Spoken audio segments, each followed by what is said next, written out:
Hello दोस्तों, नमस्कार। आज हम बीएनएस का दूसरा अध्याय समझेंगे, दंड। ठीक है, दंड की दूसरा अध्याय हम समझेंगे, दंड। आइए देखते हैं। यह अध्याय अपराधों के लिए दिए जाने वाले दंडों को परिभाषित करता है। यानी कि जो दंड अध्याय है, ये किस किस प्रकार के दंड मिलेंगे आपको। ठीक है, कौन कौन से प्रकार के आपको दंड मिलेंगे। ठीक है, इस अध्याय में 10 धाराएं आती हैं, 4 से लगाकर 13 तक। ठीक है, अब इसकी धारा 4 को समझेंगे। ठीक है, धारा 4 कहती है दंडों के प्रकार।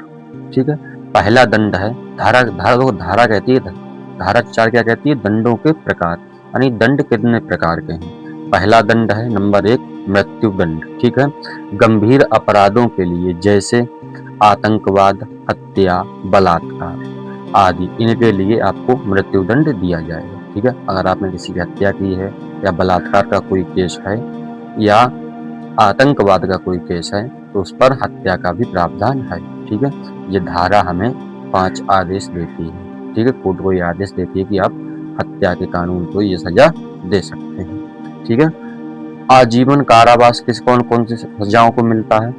आजीवन कारावास अपराधी को पूरी जिंदगी में जेल में बितानी होगी। ठीक है, आजीवन कारावास का मतलब क्या होता है, उम्र कैद। इसे उम्र कैद भी कहते हैं, यानी कि आपको पूरी जिंदगी जेल में ही बितानी पड़ेगी। ठीक है, इसे ही आजीवन कारावास कहते हैं। ये दूसरा दंड है।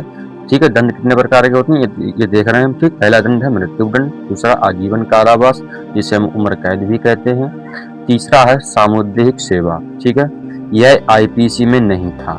ठीक है, जो सामुदायिक सेवा है ये आईपीसी में नहीं था। हमने पिछली बार समझा था 1860 में जब आईपीसी बनी थी तब उसमें सामुदायिक सेवा नहीं जोड़ी गई थी, लेकिन जब बीएनएस आया 2023 में तब इसमें सामुदायिक सेवा भी दंड जोड़ दिया गया। ठीक, लेकिन अब छोटे अपराधों के लिए यह दंड जोड़ा गया है। जैसे आपने कोई छोटा अपराध किया गया है तो आपको जेल में नहीं रखा जाएगा, तो आपको सामुदायिक सेवा करने के लिए भी कहा जा सकता है। ठीक है, अब छोटे अपराधों के लिए यह जोड़ा गया है सामाजिक सेवा।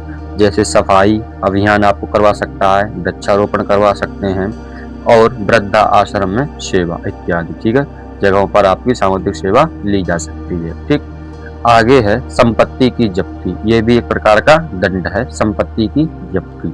संपत्ति की जब्ती अपराध से प्राप्त, यानी कि आपने कोई अपराध किया है और कोई गलत काम किया है, गलत काम से ही आपने संपत्ति अर्जित की है, तो उस संपत्ति को सरकार जो है नीलाम कर सकती है या उसकी कुर्की भी भर सकती है।